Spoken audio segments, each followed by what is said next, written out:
TDP కంచుకోటను బద్దలుకొట్టడానికి YCP అధినాయకత్వం 2.0 plan అమలు చేయనుందట. 2029 ఎన్నికలకు ఇప్పటి నుంచే గ్రౌండ్ లెవెల్లో పునాది వేయడానికి పావులు కదిపేసిందట. ఈసారి కుల ప్రాతిపదికన ప్లానింగ్ సిద్ధం చేస్తోందట. అందులో భాగంగా ముందుగా వెలమ సామాజిక వర్గం నుంచి ధర్మాన ప్రసాదరావుకు ప్రత్యేక బాధ్యతలు అప్పగించనుందట. ఇదే తరహాలో కాళింగ సామాజిక వర్గం నుంచి సుదీర్ఘ రాజకీయ అనుభవం, మంత్రిగా, స్పీకర్గా పనిచేసిన ట్రాక్ రికార్డున్న తమ్మినేని సీతారాంకి వైసీపీ అధిష్టానం కీలక బాధ్యతలు అప్పగించడానికి రంగం సిద్ధం చేసిందట. ఇప్పటికే సర్వే రిపోర్టుల ప్రకారం ఆ దిశగా తమ్మినేనికి పార్టీ అధినేత జగన్ సంకేతాలు ఇచ్చినట్లు సమాచారం. వైసీపీ కేడర్ ఓ రేంజ్లో ఈ విషయంపై ప్రచారం మొదలుపెట్టింది.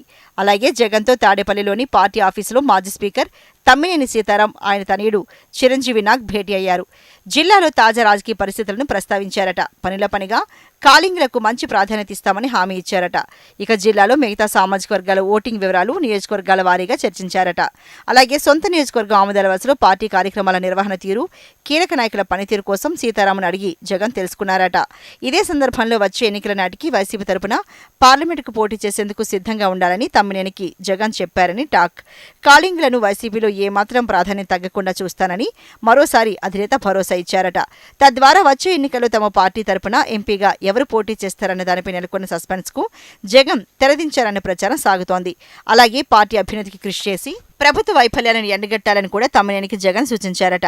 సీతన్న, నువ్వు పార్లమెంట్ నియోజకవర్గాలపై దృష్టి పెట్టు, నీ కొడుకు బాధ్యతలు నేను తీసుకుంటా అంటూ తమ్మినేనికి భరోసా కూడా ఇచ్చారట జగన్. వైసీపీ అధినేత శ్రీకాకుళం జిల్లాపై ప్రత్యేక దృష్టి పెట్టినా క్షేత్రస్థాయిలో మాత్రం నేతల మధ్య సమన్వయ లోపం స్పష్టంగా కనిపిస్తోందన్న టాక్ లేకపోలేదు. జిల్లా పార్టీ ఆఫీసులో తాజాగా జరిగిన సమావేశమే ఇందుకు నిదర్శనంగా చెప్తున్నారు. నియోజకవర్గాల సమన్వయకర్తలు, కీలక నేతలతో జిల్లా అధ్యక్షుడు ధర్మాన కృష్ణదాస్ మీటింగ్ ఏర్పాటు చేశారు. ఈ సమావేశానికి తమ్మినేని హాజరు కాకపోవడం పార్టీ నేతల సమన్వయ లోపం ఉందనే వాదనకు బలం చేకూర్చిందంటున్నారు. గతంలో టెక్కలేలో ధర్మాన కృష్ణదాస్ చేసిన కామెంట్స్ తర్వాత ఈ గ్యాప్ ఇంకా పెరుగుతోందని సొంత పార్టీ శ్రేణులు చర్చించుకుంటున్నారు. 20 రోజుల కిందట తిరుమల లడ్డు వివాదంపై తమ్మినేని సీతారాం జిల్లా పార్టీ ఆఫీసులు కాకుండా ఒక ప్రైవేట్ హోటల్లో మీడియా సమావేశాన్ని నిర్వహించారు. అప్పుడే పెద్ద ఎత్తున గుసగుసలు వినిపించాయి. ఈ గుసగుసలకు బలం చేకూర్చేలా తాజాగా జిల్లా నేతల సమావేశానికి కూడా తమ్మినేని దూరంగా ఉన్నారని టాక్. పార్టీపై ప్రజల్లో పాజిటివ్ టాక్ వస్తున్న నేపథ్యంలో సీనియర్ నేతల మధ్య గ్యాప్ను తొలగించాలని డిమాండ్ వినిపిస్తోంది.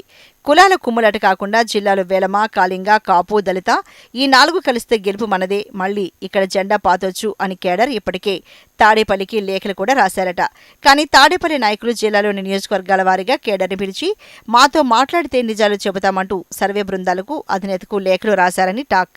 జిల్లాలోని శ్రీకాకుళం, ఆమదాలవలస, పాతపట్నం, టెక్కలి, నరసన్నపేట, పలాస, ఇచ్చాపురం ఈ 7 నియోజకవర్గాలలో మొదటి స్థానంలో కాపు,